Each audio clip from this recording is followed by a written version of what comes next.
Assalamualaikum warahmatullahi wabarakatuh. Perkenalkan, kami dari kelompok 7 yang beranggotakan Laila dan Kayas.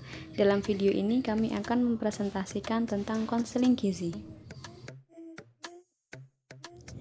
Menurut Kamus Gizi 2009, konseling gizi adalah suatu proses komunikasi dua arah antara konselor dengan klien untuk membantu klien mengenali dan mengatasi masalah gizi. Sedangkan menurut Persagi 2010, konseling gizi adalah suatu bentuk pendekatan yang digunakan dalam asuhan gizi untuk menolong individu dan keluarga memperoleh pengertian yang lebih baik tentang dirinya dan permasalahan yang dihadapi. Kemudian, tujuan dari konseling itu sendiri adalah untuk membantu klien dalam upaya mengubah perilaku yang berkaitan dengan gizi, sehingga status gizi dan kesehatan klien menjadi lebih baik. Pada dasarnya, klien yang datang ke konselor itu bertujuan agar masalah yang mereka hadapi dapat dipecahkan secara tepat sesuai dengan kondisi sosial dan budaya klien. Nah, proses konseling akan bermanfaat dan bermakna apabila terjadi hubungan yang baik antara konselor dan klien. Kemudian ada beberapa manfaat dari konseling gizi ini, yaitu membantu klien untuk mengenali masalah kesehatan dan gizi yang sedang dihadapi. Kemudian membantu klien memahami penyebab terjadinya masalah. Membantu klien untuk mencari alternatif pemecahan masalah. Membantu klien untuk memilih cara pemecahan masalah yang paling sesuai. Kemudian yang terakhir yaitu membantu proses penyembuhan penyakit melalui perbaikan gizi klien. Sasaran konseling dapat ditinjau dari berbagai sudut pandang. Yang pertama yaitu dari sudut pandang siklus dalam daur kehidupan atau umur. Sasaran konselingnya adalah anak-anak, remaja, orang dewasa, ataupun lansia. Nah, ditinjau dari kasus gizi yang diterita klien, sasarannya adalah gizi pada diet rendah energi, diet rendah garam, diet rendah purin, ataupun diet yang lainnya. Nah, perlu disadari bahwa yang memerlukan konseling gizi ini bukan hanya individu yang mempunyai masalah gizi, tetapi juga individu yang sehat. Agar kesehatan optimal tetap dapat dipertahankan, serta mengetahui bagaimana mencegah penyakit-penyakit yang berkaitan dengan gizi. Menurut Persagi 2010, sasaran konseling gizi adalah yang pertama yaitu klien yang mempunyai masalah kesehatan terkait dengan gizi. Yang kedua, klien yang ingin melakukan tindakan pencegahan. Dan yang terakhir yaitu klien yang ingin mempertahankan dan mencapai status gizi optimal. Terkait dengan tempat dan waktu, menurut Departemen Kesehatan Republik Indonesia tahun 2000, tempat untuk diadakannya konseling itu harus memiliki beberapa persyaratan. Yang pertama yaitu ruang yang digunakan nyaman untuk klien. Kemudian luasnya disesuaikan dengan jumlah peserta yang mengikuti konseling. Terdapat tempat untuk mendemonstrasikan seperti meja ataupun yang lainnya. Lokasi mudah dijangkau, cukup penerangan dan sirkulasi udara. Dan yang terakhir yaitu ruangan dibuat menarik dengan menambahkan media belajar seperti leaflet, majalah, poster, ataupun yang lainnya. Sedangkan untuk waktu pelaksanaannya itu bergantung pada kasus yang ditangani, seperti berat ringannya masalah, keaktifan klien atau keluarga, dan juga waktu kunjungan sebelumnya.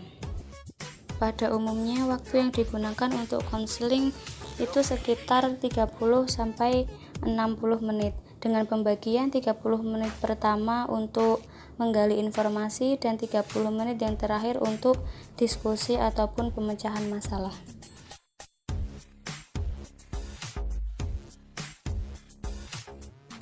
Seorang konselor harus memiliki surat tanda registrasi atau STR yang dikeluarkan oleh Majelis Tenaga Kesehatan Indonesia. Konselor yang memenuhi syarat dan berkualitas sangat mendukung keberhasilan konseling yang dilakukan. Ada beberapa karakteristik yang harus dipenuhi oleh konselor supaya dapat membantu terjadinya perubahan dalam diri klien. Beberapa karakteristik atau persyaratan seorang konselor antara lain yaitu ahli di bidangnya, menarik, berempati, terbuka, objektivitas, kompeten, dan memiliki psikologi yang baik. Yang selanjutnya yaitu social power counselor. Seorang konselor mempunyai kekuatan sosial atau social power yang dapat digunakan untuk mengefektifkan proses konseling. Social power ini dapat dimanfaatkan sebagai kekuatan untuk mempengaruhi klien. Nah, menurut French dan Raven, mereka mengatakan bahwa social power itu ada 4. Yang pertama, coercive power, kemudian reward power, legitimate power, dan yang terakhir yaitu expert power. Coercive power yaitu ancaman atau hukuman. Power ini dilakukan agar klien mau menuruti keinginan konselor. Biasanya dilakukan pada anak-anak dan kurang pas jika dilakukan terhadap orang dewasa. Yang selanjutnya yaitu reward power atau hadiah. Nah, hadiah dalam ini berarti yang diberikan itu dalam bentuk verbal, seperti contoh memberikan pujian, memberikan senyum, ataupun memberikan ekspresi empati. Kemudian ada expert power dan legitimate power, yaitu ahli atau berwenang untuk melakukan konseling. Nah, penerapannya itu dapat dengan memasang sertifikat atau hal lain di tempat praktik. Hal ini akan memberikan kesan konselor tersebut sebagai seseorang yang profesional dan dapat dipercaya serta memiliki kredibilitas yang tinggi. Yang selanjutnya yaitu langkah-langkah konseling. Yang pertama, membangun hubungan dengan klien. Hubungan yang dibangun pada langkah pertama ini sangatlah penting untuk membangun hubungan yang positif berdasarkan rasa percaya, keterbukaan, dan kejujuran berekspresi. Konselor harus dapat menunjukkan dirinya dapat dipercaya dan kompeten untuk membantu kliennya. Kemudian yang kedua adalah identifikasi dan penilaian masalah.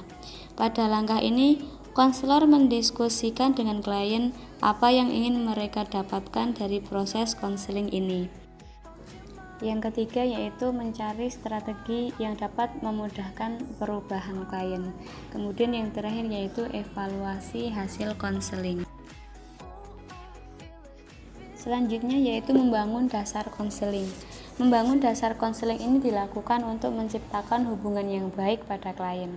Nah, beberapa cara yang dapat dilakukan untuk membangun dasar konseling ini adalah dengan menyambut dengan ramah, bersikap hangat, menggunakan kata-kata yang menyenangkan, menciptakan suasana yang nyaman, dan membangun hubungan yang positif, seperti saling percaya, terbuka, dan jujur.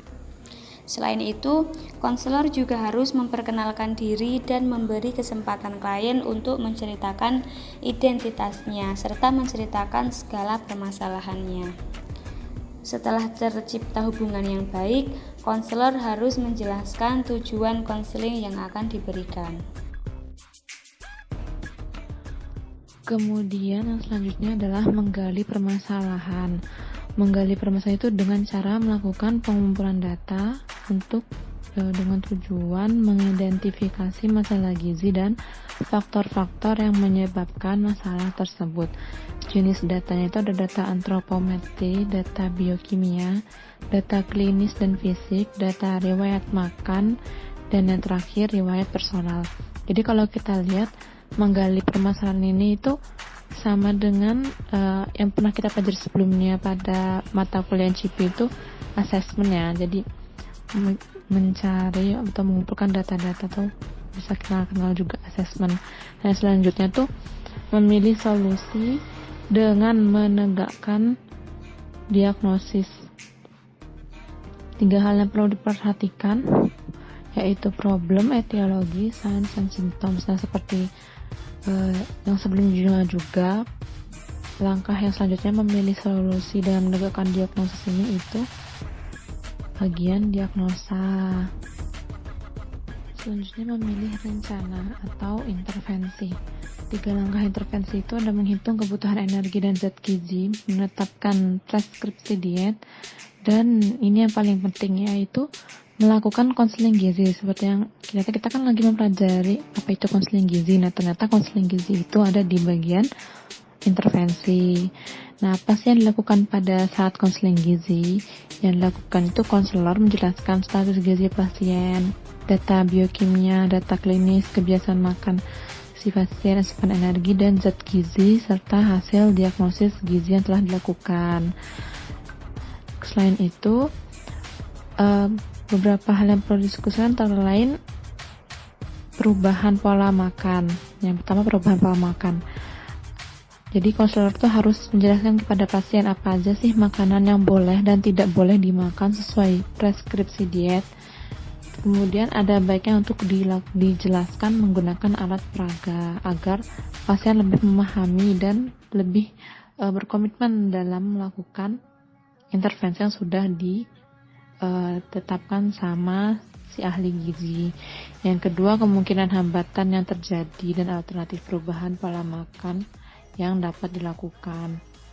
Ini harus didiskusikan agar pola diet yang ditentukan tuh bisa mencapai kesepakatan dan komitmen pasien. Yang ketiga, perubahan perilaku berkaitan dengan pola aktivitas dan gaya hidup. Dan yang terakhir, catatan medik dan konseling gizi lainnya. Yang terakhir ada monitoring dan evaluasi. Tujuannya untuk mengetahui apakah pelaksanaan intervensi sesuai komitmen dan mengetahui tingkat keberhasilan intervensi. Langkah monitoring dan evaluasi sendiri itu ada 4. Yang pertama, monitoring perkembangan, mengukur hasil, evaluasi hasil, dan dokumentasi monitoring dan evaluasi. Yang pertama itu maksudnya monitoring perkembangan, maksudnya pemahaman dan ketaatan diet pasien. Apakah intervensi dilaksanakan sesuai rencana? Bagaimana perubahan status klien? Klien apakah membaik, tetap, atau memburuk? Identifikasi hasil, apakah hasil dari intervensi yang sudah dibuat itu positif atau negatif? Mengumpulkan informasi mengapa tidak ada perkembangan ke arah yang lebih baik jika hasil MONEF menunjukkan tidak ada perubahan. Yang kedua, mengukur hasil. Yang diukur itu diantaranya perubahan status gizi, perubahan nilai biokimia, perubahan fisik, perubahan pola makan, perubahan tanda dan gejala sesuai diagnosis gizi sebelumnya. Yang ketiga, ada evaluasi hasil, yaitu evaluasi proses.